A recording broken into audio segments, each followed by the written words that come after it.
Bonjour, je suis Sophie Boulanger. Je suis coach en naturopathie et en développement personnel. Donc, aujourd'hui, je tourne cette vidéo pour vous parler un peu du carnet de suivi, notamment en naturopathie.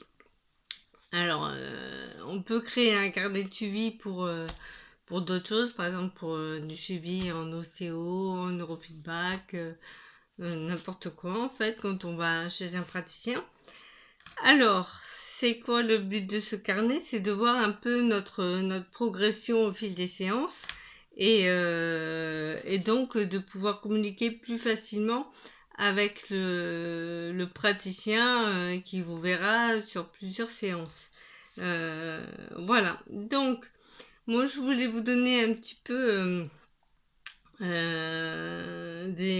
comment dire, vous dire un peu ce qu'on a noté dans ce petit carnet. Moi-même, j'en ai fait un.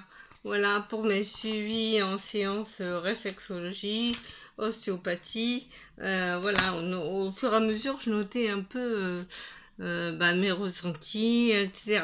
Donc, je vous ai fait une petite liste. Je vais vous la détailler de ce que vous pouvez mettre dans ce carnet. C'est une base. Après, vous pouvez mettre ce que vous avez envie aussi. Donc, ce qui est bien au départ, c'est de mettre le motif de la consultation, pourquoi vous allez voir ce praticien en fait. Ensuite, après la première séance, vous pouvez noter les grandes lignes de ce qui s'est passé en séance de mémoire. Je dis bien de mémoire parce que ensuite vous pourrez les noter, mais par rapport au mail que va vous envoyer le praticien, enfin le retour qu'il va vous faire, ou par mail, ou par téléphone, ou peut-être vous remettre une feuille à la suite de la séance. Je ne sais pas comment font les autres. Moi personnellement, je l'envoie par mail à mes clients. Voilà. Alors, vous pouvez noter vos ressentis aussi suite à cette séance, suite à cette première séance. Donc, en fait, ce petit carnet, en fait, il est à remplir. C'est bien de le remplir après chaque séance. Voilà. Vous pouvez aussi, il va vous servir à savoir ce que vous pouvez mettre en application dans les premiers temps, ce qui est plus facile pour vous à appliquer au niveau des conseils. Vous pouvez faire un tableau de suivi comme celui-là, le reproduire dans le carnet. En fait, moi j'ai trouvé ça dans un livre de naturopathie. Je le trouve quand même assez bien fait. Donc je vais vous dire ce qu'on met dessus. Donc en naturo, bon après dans les autres disciplines je sais pas trop, mais en naturopathie, donc on s'occupe évidemment de l'alimentation. Donc en fait dans la première colonne, les premières lignes c'est l'alimentation, l'activité physique, les outils de régulation du stress, les outils plus pour la santé.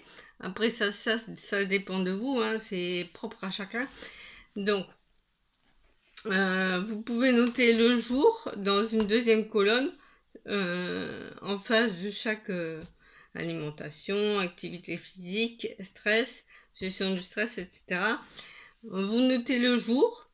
Ensuite, dans une troisième colonne, vous notez l'action à mettre en place.